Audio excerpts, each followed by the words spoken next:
It began with a seating chart that should have gone unnoticed. Just another Commonwealth ceremony, just another royal gathering.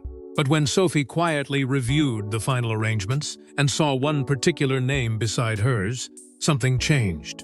Palace officials scrambled behind closed doors, whispers spread through royal corridors, and within hours, a decision had been made that would leave senior courtiers stunned. Sophie would not sit beside Camilla. Before we go deeper into what this really means for the royal family, make sure to subscribe so you don't miss a single update. At first, the matter appeared insignificant. Royal events are built upon endless layers of protocol, and seating arrangements are revised constantly. Names move, positions change, adjustments happen without attracting attention. Yet those familiar with the inner workings of the monarchy reportedly sensed something unusual almost immediately. The preparations for this major Commonwealth ceremony had been progressing smoothly for weeks, with officials carefully coordinating every detail to ensure the event reflected unity, stability, and continuity. Then, suddenly, everything shifted. According to palace insiders, the finalized seating arrangements were distributed to senior members of the royal household during the final stages of preparation. Most recipients reportedly acknowledged the plans without objection. Sophie, however, is said to have paused when she reached a particular section of the document. There, beside her designated seat, was the name of Queen Camilla. What happened next remains the subject of intense speculation throughout royal circles. Some claim Sophie immediately expressed concern. Others suggest she requested clarification through private channels. What nearly all accounts agree upon is that her reaction caught officials completely off guard. The Duchess of Edinburgh has long cultivated a reputation for discretion. Throughout years of royal service, she has rarely been associated with public disagreements or dramatic confrontations. That reputation is precisely why reports of her objections spread so rapidly among courtiers. Palace aides reportedly noticed a change in atmosphere almost overnight. Conversations became shorter, meetings became more frequent. Staff members who had expected routine preparations suddenly found themselves navigating a growing sense of uncertainty. As the ceremony approached, discussions reportedly moved behind closed doors. Senior advisors examined alternatives. Protocol officials reviewed possible adjustments. Several solutions were allegedly proposed in an effort to prevent unnecessary controversy. Yet each attempt appeared to encounter the same obstacle. Sophie remained firm. Sources close to the situation claim she made her position unmistakably clear. She would attend the ceremony. She would fulfill her duties. But she would not take the seat assigned beside Camilla. That refusal sent shockwaves through the royal household, not because of its practical consequences, but because of what it seemed to imply. Courtiers began asking questions that few had dared to voice openly before. Was this simply a disagreement over protocol? Was it a personal matter hidden from public view? Or was it evidence of something far more significant taking place behind palace walls? The more officials attempted to contain the speculation, the faster it spread. Veteran royal observers noted that such a firm stance from someone as measured as Sophie rarely emerged without a deeper reason. Soon, the conversation expanded beyond the ceremony itself. Staff members revisited previous interactions. Commentators examined old appearances. Even seemingly ordinary moments were suddenly viewed through a different lens. What had once looked like routine royal business now appeared to some as pieces of a larger puzzle. And with every passing hour, the mystery deepened, because if Sophie was willing to challenge such a visible arrangement at one of the monarchy's most important events, many believed the roots of the dispute must stretch much further back than anyone realized. But this unexpected refusal was not born from a single seating plan. It was the latest chapter in a disagreement that had been quietly growing for years. Royal conflicts rarely begin with public confrontations. More often, they grow in silence, hidden behind polite smiles and carefully choreographed appearances. And according to palace insiders, the distance between Sophie and Camilla had been widening long before this ceremony ever appeared on the royal calendar. The growing controversy surrounding Sophie's refusal to sit beside Camilla did not emerge from a single disagreement. If anything, the seating arrangement simply exposed tensions that had been quietly developing beneath the surface for years. For a long time, both women were viewed as important pillars of the modern monarchy. They attended engagements, supported royal initiatives, and carried out their responsibilities without inviting unnecessary attention. To the public, everything appeared calm. Yet inside palace circles, a different story was reportedly unfolding, one defined not by dramatic confrontations, but by subtle differences that slowly evolved into something much more significant. Those who have followed the royal family closely often point to the contrast between Sophie's approach to royal life and the path Camilla followed as her influence expanded. Sophie built her reputation through patience, consistency, and an almost relentless commitment to service. She rarely sought headlines and rarely became the center of royal controversy. Her strength came from remaining dependable when others attracted attention. Over time, that dedication earned her the respect of many within the institution. She became known as someone who valued duty above recognition and responsibility above personal ambition. Camilla's position, however, evolved differently. As her role within the royal family grew, so did her influence inside palace operations. Advisors increasingly sought her opinion. Her presence became more prominent during major royal discussions. While supporters viewed this as a natural consequence of her position, others reportedly questioned whether certain traditions were beginning to shift too quickly. What some considered modernization, others quietly interpreted as a growing concentration of influence. According to royal observers, this difference in philosophy gradually created friction. Sophie was often associated with preserving established practices and maintaining continuity, while Camilla was increasingly linked to efforts that reflected a more assertive presence within royal affairs. Neither approach was openly challenged, but palace staff reportedly began noticing moments where priorities did not align. Small disagreements over ceremonial planning, representation, and royal responsibilities allegedly became more frequent behind closed doors. At first, these incidents attracted little attention. A scheduling dispute here, a protocol disagreement there, nothing significant enough to generate headlines. Yet palace insiders claim a pattern slowly emerged. Conversations that once flowed easily became more cautious. Decisions that previously received quick agreement required longer discussions. The divide was never publicly acknowledged, but many working within royal circles reportedly sensed it growing. Now, in the aftermath of Sophie's refusal, those earlier moments are being examined through an entirely new lens. Incidents that once seemed isolated suddenly appear connected. Long-forgotten disagreements are resurfacing. Royal commentators are revisiting years of interactions, searching for clues that may explain how matters reached this point. The more they look, the more they find reasons to believe that the Commonwealth ceremony was never the true source of the conflict.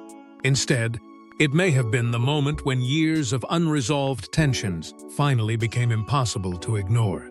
What makes the situation even more intriguing is that neither woman publicly fueled the speculation. There were no dramatic statements, no visible confrontations, and no official acknowledgments. Yet sometimes silence speaks louder than words. And as questions continued spreading through palace corridors and beyond, one reality became increasingly difficult to dismiss. This story was no longer about personalities alone. It was becoming a story about influence, priorities, and the future direction of the monarchy itself. As old tensions resurfaced, attention turned to the event itself and why this particular ceremony carried such enormous significance. This was no ordinary royal engagement. Commonwealth leaders, dignitaries, and international media were all watching. Every seat carried meaning. Every placement sent a message. And the position reserved beside Camilla suddenly became the most controversial seat in the entire venue. As speculation surrounding Sophie's refusal continued to spread, attention gradually shifted away from personalities and toward the event itself. The Commonwealth ceremony was one of the monarchy's most important international gatherings, a moment designed to project stability, unity, and continuity across nations linked by history and tradition. Every aspect of the occasion had been carefully planned months in advance. Every appearance mattered. Every interaction would be examined, interpreted, and discussed. That was precisely why the growing controversy alarmed palace officials so deeply.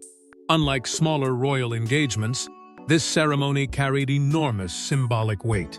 Representatives from across the Commonwealth were expected to attend, along with diplomats, political figures, and members of the international press. The royal family would not simply be appearing before domestic audiences. They would be presenting an image of the institution to the world. In such circumstances, even the smallest deviation from protocol could attract attention. A seating arrangement, often dismissed as a logistical detail, suddenly became a matter of extraordinary importance. Within royal circles, seating placements are rarely accidental. They reflect hierarchy, relationships, responsibilities, and sometimes even strategic messaging. Those familiar with palace traditions understand that proximity often communicates significance. Sitting beside a senior royal can suggest trust, influence, or solidarity. Being separated can send an entirely different message. As reports emerged regarding Sophie's objection, observers immediately recognized why the situation had become so sensitive. The seat beside Camilla was no longer merely a chair. It had become a symbol. Protocol teams reportedly found themselves under increasing pressure as the ceremony approached. Officials responsible for maintaining order and preserving appearances were suddenly forced to navigate an increasingly complex challenge. According to insiders, multiple alternatives were explored behind closed doors. Various seating adjustments were allegedly considered. Advisors examined every possible scenario, searching for a solution that would satisfy all parties while avoiding unnecessary public attention. Yet each effort seemed to create new complications. Questions also began circulating regarding how the original arrangement had been approved in the first place. Some wondered whether certain advisors had underestimated the significance of the placement. Others questioned whether warnings had been ignored during the planning process. While no official explanation emerged, the uncertainty only fueled further speculation. The deeper palace staff looked for answers, the more difficult the situation became to contain. What reportedly surprised many officials most was Sophie's unwillingness to accept compromise proposals. According to various accounts, alternative solutions were presented in hopes of resolving the matter quietly. Yet Sophie allegedly remained steadfast. Her position did not appear emotional or impulsive. Instead, it was described as calm, measured, and unwavering. That firmness transformed what might have been a routine adjustment into a full-scale royal dilemma. As news of the disagreement continued spreading through royal circles, anxiety grew among those responsible for protecting the monarchy's public image. The stakes were becoming impossible to ignore. If the matter remained unresolved, questions would inevitably follow. If changes were made, questions would follow as well. Either outcome carried risks. Every passing day brought the ceremony closer, and with it came the possibility that a private disagreement could evolve into an international story. For palace officials, the challenge was no longer simply about managing a seating chart. It was about preventing a moment of tension from overshadowing an event intended to celebrate unity. Yet despite every effort to contain the controversy, the pressure only intensified, leaving many to wonder whether a solution could be found before the world began watching. The closer the ceremony came, the more frantic the efforts became to prevent a very public royal embarrassment. Inside palace offices, phones reportedly rang non-stop. Advisors exchanged urgent messages. Senior aides searched desperately for a solution. What had started as a protocol issue was rapidly becoming a test of authority inside the royal household itself. As the Commonwealth ceremony drew closer, the atmosphere behind palace doors reportedly became increasingly tense. What had once been viewed as a manageable disagreement had evolved into something far more complicated. Senior officials were no longer dealing with a simple seating dispute. They were confronting a growing challenge that threatened to expose divisions at the heart of the royal institution. Every hour seemed to bring new concerns, new discussions, and new questions about how such a sensitive situation could be resolved without damaging the image of unity the monarchy worked so carefully to maintain. According to palace insiders, emergency meetings were quietly organized as advisors scrambled to prevent the matter from escalating further. Staff who normally focused on logistics suddenly found themselves involved in discussions about relationships, influence, and perception. The issue was no longer confined to event planners. It had reached some of the most experienced figures within the royal household. Reports suggest that multiple conversations took place behind closed doors, each focused on finding a path forward before the ceremony arrived. Senior advisors reportedly attempted mediation, hoping to bridge the growing divide before it became impossible to contain. Some believed a compromise could still be reached. Others argued that the disagreement had already progressed beyond the point where simple adjustments would satisfy everyone involved. Alternative seating arrangements were allegedly proposed and revised repeatedly. New configurations were examined. Different possibilities were explored. Yet every solution seemed to create another problem. What made the situation particularly difficult was the emergence of competing perspectives within palace circles. While few were willing to speak openly, insiders claimed that opinions became increasingly divided. Some believed preserving public harmony should take priority above all else. Others felt deeper concerns needed to be acknowledged rather than hidden. As these viewpoints collided, the dispute gradually transformed into something larger than a ceremonial issue. It became a struggle over how the monarchy should navigate internal disagreements without appearing fractured before the world. Through it all, Sophie reportedly remained remarkably consistent. Sources familiar with the discussions describe her position as measured but unwavering. She was not seeking attention, nor was she attempting to create a public spectacle. Yet, those involved reportedly understood that she had reached a point where compromise no longer felt acceptable. The calm certainty of her stance may have been what unsettled officials most. A dramatic argument could perhaps be managed. A quiet refusal backed by conviction was far more difficult to overcome. Meanwhile, concerns regarding media reaction intensified. Advisors knew that even the smallest indication of royal tension could generate enormous interest. Journalists were already paying close attention to preparations for the Commonwealth ceremony. Any visible sign of disagreement risked becoming a headline capable of overshadowing the event itself. The fear was not merely embarrassment. It was the possibility that months of preparation could be eclipsed by questions about division within the royal family. As pressure mounted, the situation reportedly reached senior members of the household who rarely became involved in protocol disputes. The stakes had become too significant to ignore. What began as a private concern was now approaching the level of an institutional challenge. Decisions carried consequences. Silence carried consequences. Every option seemed fraught with risk, and just when officials believed the situation could not become any more serious, developments behind the scenes suggested that the matter was beginning to attract attention from individuals whose involvement would change everything. Suddenly, this was no longer just a dispute among advisors or a disagreement between royal figures.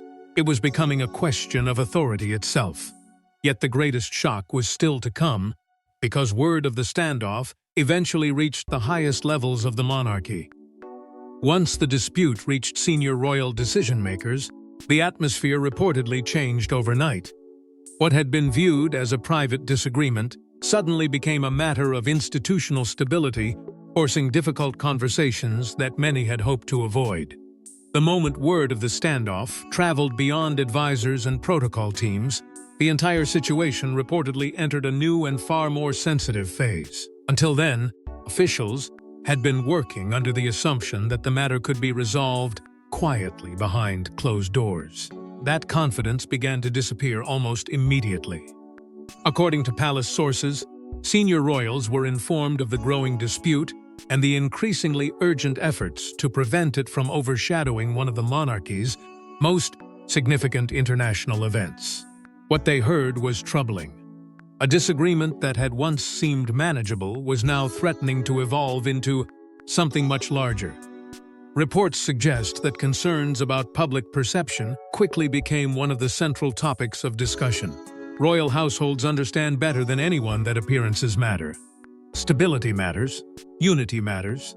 Even during periods of internal disagreement, the institution relies on projecting consistency to the outside world. Yet this situation presented a unique challenge.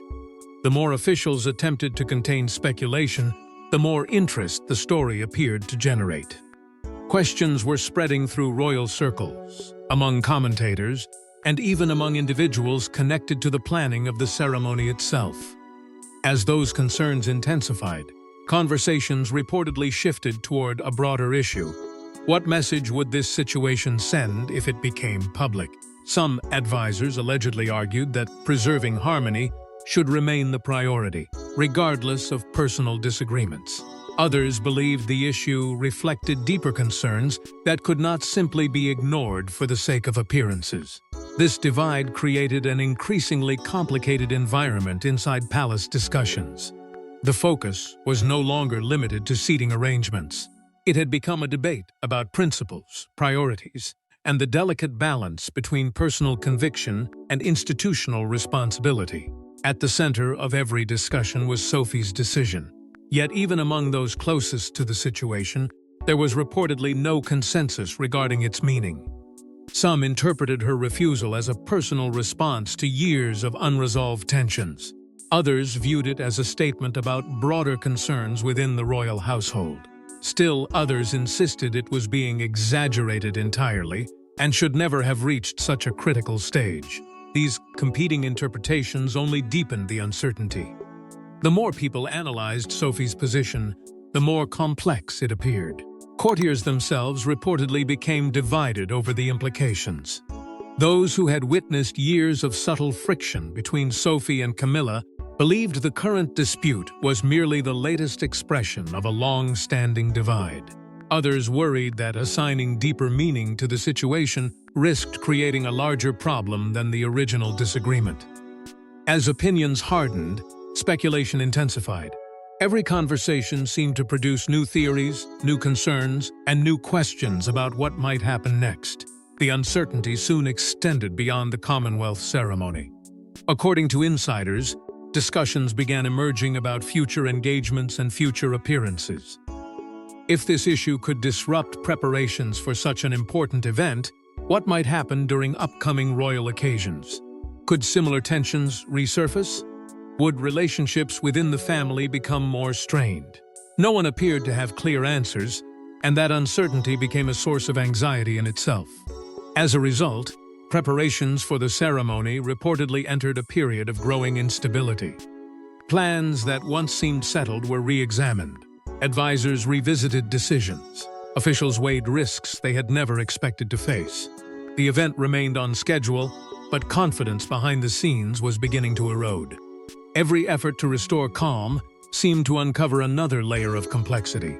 Meanwhile, outside palace walls, royal observers were becoming increasingly fascinated by the unfolding drama. What had started as a quiet disagreement was rapidly transforming into a mystery that seemed to touch something deeper within the monarchy. The public still knew very little, but the questions were multiplying. And with every new question came a growing sense that the story was no longer about where Sophie sat or who sat beside her. While officials struggled to contain the fallout, observers began asking a far bigger question: what did Sophie's refusal truly mean? By now, the story had become about far more than where someone sat. Analysts, commentators, and royal watchers began searching for deeper meaning, convinced that Sophie's decision reflected something much larger unfolding within the royal family. What started as a private disagreement had now entered an entirely different stage. The discussion was no longer confined to palace corridors or closed-door meetings. It had escaped into the wider world, where royal commentators, historians, and longtime observers began piecing together their own interpretations of what had happened. Every development seemed to add another layer of intrigue. Every unanswered question created room for new theories. And as public interest grew, The focus shifted away from the ceremony itself and toward what Sophie's refusal might reveal about the state of the monarchy. Across royal circles, reactions varied dramatically. Some viewed Sophie's stance as an act of personal conviction, the culmination of concerns that had remained hidden for years. Others believed it reflected a broader tension within the institution, a struggle between different visions of duty, influence, and leadership. The lack of an official explanation only intensified the fascination. Without clear answers, people filled the silence with speculation. The mystery became almost as powerful as the event itself. Royal commentators soon began examining the symbolism behind Sophie's decision. For many, the significance did not lie in the physical seat, but in what that seat represented. In royal life, appearances carry weight. Positions are rarely random. Proximity can signal approval, support, or alignment. Refusing a placement therefore raised questions that extended far beyond protocol. Was Sophie drawing a line? Was she sending a message? Or was she quietly expressing concerns that others had chosen to ignore? The more analysts explored these possibilities, the more attention the story attracted. At the same time, conversations emerged about shifting influence within the monarchy. Over the years, different members of the royal family had come to occupy different roles within the institution. Some figures gained prominence while others worked quietly behind the scenes. Sophie's reputation had long been built upon steady service and loyalty, yet her reported refusal seemed to suggest that even the most dependable members of the family could reach moments where silence was no longer enough. That possibility carried enormous implications. Observers also began drawing comparisons to previous royal disagreements. History offered no shortage of examples where seemingly minor disputes ultimately revealed deeper divisions. While each situation was unique, the parallels proved difficult to ignore. Time and again, royal controversies had begun with small moments before evolving into larger conversations about authority, tradition, and the future of the crown. Many wondered whether this situation might follow a similar path. As debate intensified, attention increasingly turned toward future royal events. If tensions had become visible during preparations for such an important ceremony, what might happen during future engagements? Would relationships continue to deteriorate, or could unity be restored? Questions multiplied faster than answers. Every upcoming appearance suddenly carried added significance. Every interaction would now be examined through the lens of this controversy. Underlying all of these discussions was a larger debate about loyalty, duty, and tradition. Some believed loyalty required maintaining unity regardless of personal feelings. Others argued that duty sometimes demanded difficult decisions, even when those decisions created discomfort. The contrast between those perspectives became one of the defining themes of the entire story. It transformed a disagreement over seating into a broader conversation about what the monarchy expected from those who served it. Meanwhile, inside the palace, officials continued working tirelessly to manage the growing storm.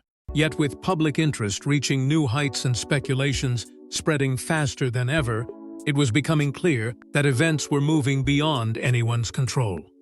The ceremony that had sparked the controversy was no longer a distant date on the calendar. It was approaching rapidly, carrying with it the possibility of answers or even greater uncertainty.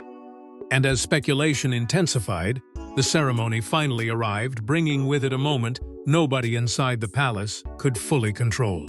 When the doors opened and guests began taking their seats, every movement seemed magnified. Cameras searched the room, officials watched nervously, and all eyes were fixed on one question. Would Sophie follow the original plan, or would she make her position impossible to ignore? After weeks of speculation, private discussions, and growing tension behind palace walls, the moment of truth had finally arrived. The Commonwealth ceremony that had generated so much controversy was no longer approaching. It was here. For palace officials, there was little left to do except hope that the preparations, compromises, and damage control efforts of the previous days would be enough to guide the event safely forward. Yet beneath the carefully managed atmosphere, uncertainty lingered. Too many questions remained unanswered. Too many people were watching. Senior members of the royal family began arriving as expected, each appearance attracting immediate attention from observers eager for clues. By now, the ceremony had become more than an international gathering. It had transformed into a stage upon which every gesture, every interaction, and every decision carried added significance. Royal commentators who had spent days debating the controversy now focused their attention on a single issue. Where would Sophie sit? And perhaps more importantly, what would happen if she refused the arrangement that had sparked so much speculation? Inside the venue, anticipation reportedly reached extraordinary levels. Officials who normally concentrated on protocol found themselves monitoring reactions and reading the room. Guests who may have arrived expecting a celebration of Commonwealth unity suddenly became aware that another story was unfolding beneath the surface. Conversations reportedly drifted toward the same topic. The uncertainty surrounding Sophie's decision had become impossible to ignore. As attendees settled into their places, attention turned toward the seating arrangements that had triggered the entire dispute. What had once been a routine administrative detail now carried immense symbolic weight. Observers watched closely. Advisors exchanged cautious glances. Every second seemed to stretch longer than the one before it. The atmosphere was filled with expectation because everyone understood that the next few moments could either calm weeks of speculation or intensify it dramatically. Then came the moment many had been waiting for. According to those present, Sophie's decision became unmistakably clear. After days of rumors and countless attempts to predict her actions, the uncertainty vanished. Whether viewed as a quiet act of conviction or a powerful statement of principle, her choice immediately drew attention. There was no dramatic announcement, no public confrontation. Yet the impact was undeniable. Sometimes the most powerful moments occur without a single word being spoken. And for many observers, this was one of those moments. The reaction inside the venue was reportedly immediate. Some guests appeared surprised. Others seemed less shocked, as though they had anticipated the outcome all along. Palace officials, meanwhile, faced the reality that the controversy they had worked so hard to contain was now impossible to separate from the ceremony itself. What had begun as a private disagreement had unfolded before an audience far larger than anyone originally expected. Outside the venue, interest intensified almost instantly. Commentators began offering interpretations. Analysts debated motivations. Supporters and critics alike rushed to explain what the decision meant. Yet despite the endless speculation, one fact remained clear. The story had entered a completely new phase. The focus was no longer on whether Sophie would act, she already had. The focus now shifted to what consequences might follow. For the palace, the challenge became even more complicated. Rather than ending the controversy, the ceremony had given it new momentum. Questions about relationships, influence, and future royal dynamics were now spreading faster than ever. Every attempt to provide reassurance seemed overshadowed by renewed curiosity. And as the ceremony continued, many began to suspect that the most significant repercussions had not yet emerged. But the consequences of that moment would continue long after the ceremony ended. Long after the ceremony concluded, the questions remained. Was this a temporary disagreement or a sign of a deeper shift within the House of Windsor? Whatever the answer, Sophie's refusal had already become one of the most talked about royal moments of the year. In the days that followed, the discussion showed no signs of fading. If anything, it grew stronger. What had begun as a controversy surrounding a seating arrangement had evolved into a much larger conversation about the future of the monarchy itself. Royal observers continued dissecting every detail, searching for clues that might explain what truly happened behind palace walls. Yet the more they searched, the more uncertain the answers seemed to become. That uncertainty only added to the story's power. It transformed a single moment into a symbol, and symbols have a way of lasting far longer than the events that create them. For many observers, the most important question centered on relationships within the royal family. Could the tensions that appeared to surface during preparations for the Commonwealth ceremony simply disappear once the event was over? Or had something more significant been exposed? Those questions lingered because they touched upon issues far deeper than protocol. They touched upon trust, influence, and the delicate balance that allows the institution to function. Every royal family faces private challenges, but when those challenges become visible, even briefly, they invite a level of scrutiny that can be difficult to escape. Attention also turned toward future Commonwealth appearances and major royal engagements. Analysts wondered whether this controversy would remain an isolated incident or become a defining moment in a larger story. Upcoming events suddenly carried new significance. Future seating arrangements, public appearances, and interactions would likely be examined more closely than ever before. What once seemed routine would now be viewed through the lens of everything that had unfolded during this extraordinary dispute. Meanwhile, palace officials reportedly worked tirelessly to restore a sense of unity. The monarchy has endured countless challenges throughout its history, and its greatest strength has often been its ability to project stability during periods of uncertainty. Yet restoring confidence is not always easy. Public curiosity had been awakened. Questions about influence and hierarchy continued circulating throughout royal circles. Some believed the controversy revealed changing power dynamics within the institution. Others insisted it reflected personal disagreements rather than broader structural issues. The truth remained elusive, hidden beneath layers of speculation and interpretation. One undeniable consequence, however, was the increased attention surrounding Sophie herself. For years, she had built a reputation through steady service, quiet dedication, and an unwavering commitment to royal duty. She rarely occupied the center of royal drama. Yet now she found herself at the center of one of the most discussed royal stories of the year. Supporters praised her determination. Critics questioned her decision. But regardless of where opinions fell, her profile within public conversation had undeniably changed. The contrast was striking. A woman known for avoiding controversy had become the focus of an international debate. A figure associated with discretion had sparked endless discussion without publicly saying anything at all. That contrast fascinated observers because it highlighted one of the monarchy's most enduring realities. Actions often carry greater weight than words. The absence of explanation can sometimes create more impact than the most carefully crafted statement. As time moved forward, uncertainty continued hanging over the story. No definitive resolution emerged. No single explanation satisfied everyone. Instead, the controversy settled into royal history as one of those moments that people would continue revisiting long after the headlines faded. Questions remained about relationships. Questions remained about influence. Questions remained about what the future might hold for those involved. And perhaps that lingering uncertainty was the most revealing aspect of all. Because while ceremonies end, conversations continue. While events pass, their meaning evolves.